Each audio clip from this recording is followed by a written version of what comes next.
Hello, my name's Steve Gosling. I'm a landscape photographer from North Yorkshire, and I'm currently here in one of my favourite places in the UK to photograph, the Lake District. I first came here when I was 20 years old, and I immediately fell in love with the place. The beauty of the lakes, the drama of the surrounding fells, and the peace and tranquility of the woodland. I've lost count of the number of times I've been here over the years, but every time I come, I find something to photograph.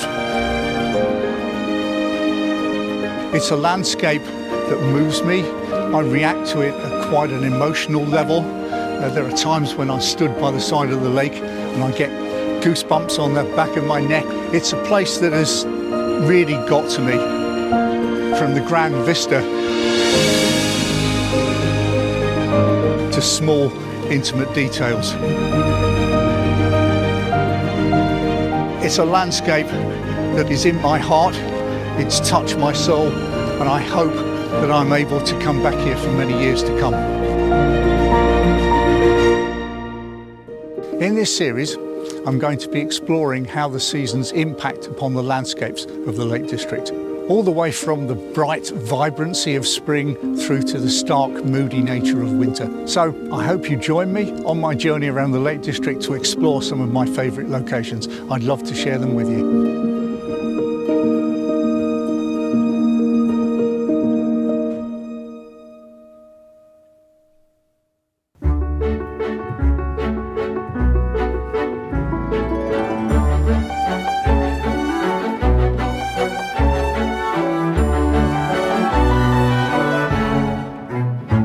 In spring, the weather can be very, very changeable, and no more so in a place like the Lake District.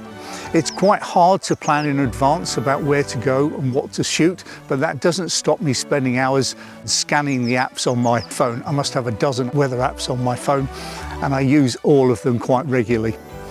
What that enables me to do is to better match location with the prevailing weather. So if it's a dramatic day with quite bright contrasty light, then I'll head out to a vista and take a grand scene. If it's more overcast weather, then I'll head to woodland and probably look for detailed shots. So what I'm going to do now is to take you to some of my favourite locations that I love to visit in the Lake District in the spring season.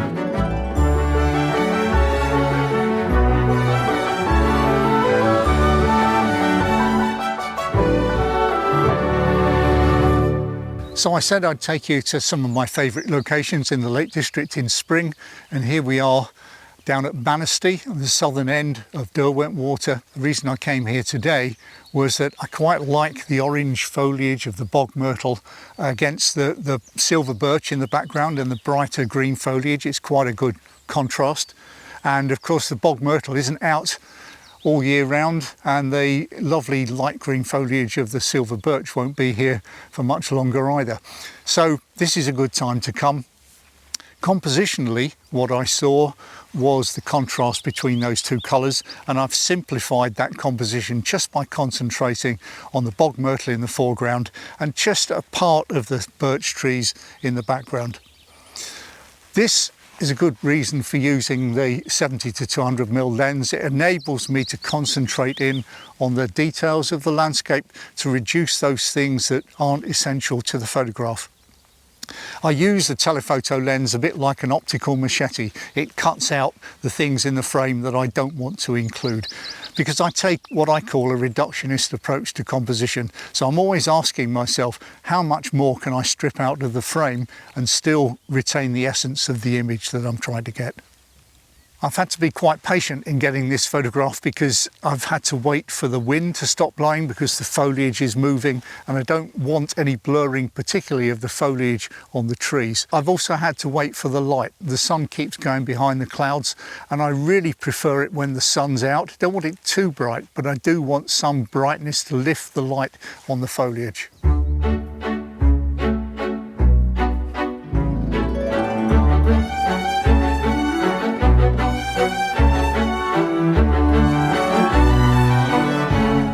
So now we're at the side of Derwent Water at a place called Strand Shag Bay. It's a well-known spot, and it's a fairly short walk from the car park. But the fact that it's an easy location to get to doesn't minimise the value of a landscape photograph that you take here. Effort and value do not equate with each other. I've come here many times, got some photographs that I'm very pleased with. And what I like about it is there's just so much variety. You've got the surrounding fells, you've got the lake itself, and the light is often quite good in the morning, or as here, in the evening. It's important to come to a familiar location and try and find your own take on it. Find something that appeals to you. And it doesn't matter if nobody else would take that photograph. It's your photograph and it needs to be important to you. So find something unique, find something personal, your own particular perspective on a well-known location. So the great thing about coming to this location in spring, it's a lot quieter. In the summer, this would be incredibly busy in the evening, but in the spring, it's much quieter first thing in the morning or later in the evening. Incredible light and not so many people around, thankfully. What I'm heading to here is a bed of reeds on the edge of the lake shore, and then some nice spring green foliage behind. And what I'm hoping is to get a contrast between the textures and the colours. So I think this shot is looking good. I quite like the vibrancy of the greens and the variation of the green tones. And I've used the 70 to 200mm lens compositionally just to isolate that lone tree, which is my visual hook. Now it's just a waiting game, waiting for the light. Looks like the sun might drop out of the clouds if I'm lucky. Three things with landscape photography: planning, patience, and persistence.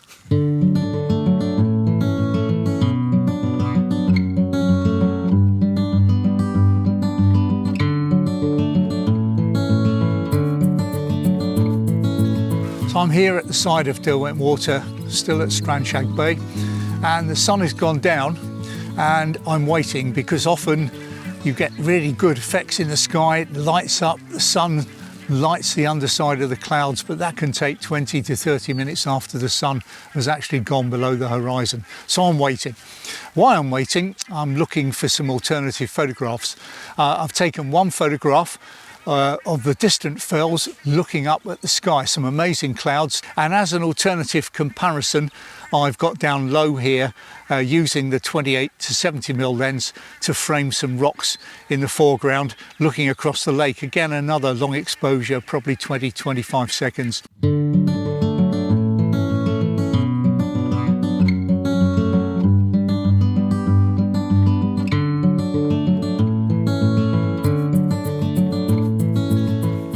So this morning, come up to Latri with its amazing views over Derwent Water and the fells beyond. Today is a good indication of how changeable the weather is in spring. Yesterday it was a bit cloudier, certainly warmer, but today bright sunshine, very, very cold and very windy up here. One of the things with changeable weather conditions is to make sure you're adequately prepared clothing wise. There's a saying in the outdoor community, no such thing as bad weather, just inappropriate clothing. So I try to make sure that I've come dressed for the potential weather conditions. So in this case, a good waterproof, windproof coat and several layers underneath, and then I can take those off, put them back on again depending on what the temperature's doing. Good pair of windproof, waterproof trousers. There's nothing worse than wearing a pair of denim jeans and getting soaking wet. Not good for the creativity. And on my feet, a good strong pair of walking boots, waterproof. Occasionally I'll wear Wellingtons, but I'd wear Wellingtons that are also good for walking in. Finally, in terms of clothing, a good pair of gloves, a hat, particularly important when you're follically challenged, like I am, and a neck buff. I find that if my hands, my head and my neck are warm, the rest of me functions okay.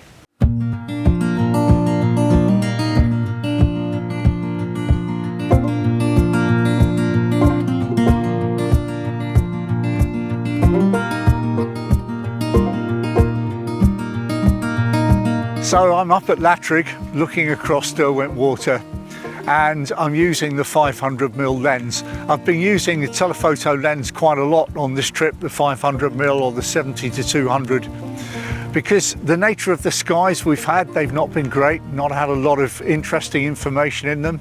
So the telephoto lenses enable me to pick out some details, to concentrate on little vignettes of the landscape. If the sky was more interesting, then I would be going for a wider angled shot. I'm the sort of landscape photographer that finds an interesting sky and then looks for a landscape to go with it. But we haven't had that sort of weather on this trip.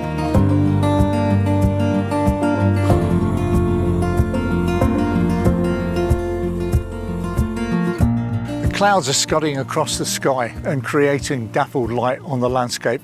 So what I'm doing is I'm using the telephoto lens just to home in on some details. I'm taking quite a few shots because the light is changing all the time. The nature of the landscape, what's lit, what's in shadow, is changing all the time. So I'm taking more shots than I would do normally. My normal style is to take two or three images and then I'll call it a day if I've got the shot. But here it's just changing so regularly that I'm taking many more than I would do normally.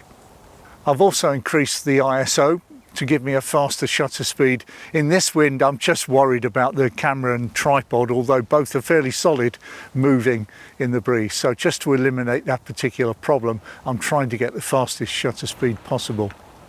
I've turned the image stabilization off as well.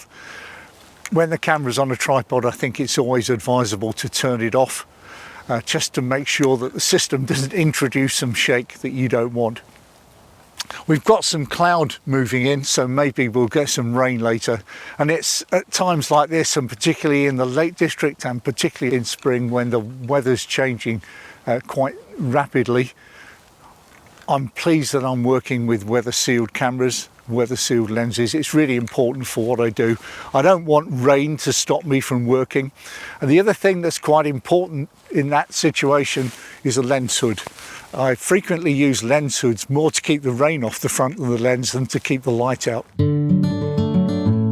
This photograph is a good example of what I say when I'm talking about going to a well-known location, a much photographed location, and trying to find your own image, to look for something that's personal to you. The images that we take should come from our interests and the way we see the world. It's what makes us different, and it's what makes our images unique. We're now at Castle Rig Stone Circle, this amazing stone circle just outside Keswick.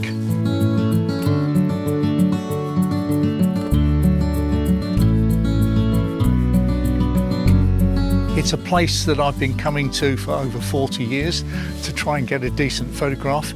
And I have to say, it's the bane of my life. I've got very few photographs that I'm particularly happy with, but I keep coming back and trying. It's amazingly frustrating, I have to say. The moral of this story is to be very persistent and keep coming back. And one of the things that my wife says quite frequently is that I'm like a dog with a bone. I don't give up things very easily. And Castle Rig is the bone that I'm still gnawing. I have, I hope, fingers crossed, got one photograph from today's session. It was taken with the Sigma 16 to 28mm lens, and the 16mm is ideal for this sort of location. You really need to be using a very wide angle lens. The problem with that is you then need a very good sky. Without the sky, it's a boring photograph. We had an interesting sky today, but the 16mm lens was ideal for the composition that I wanted to take.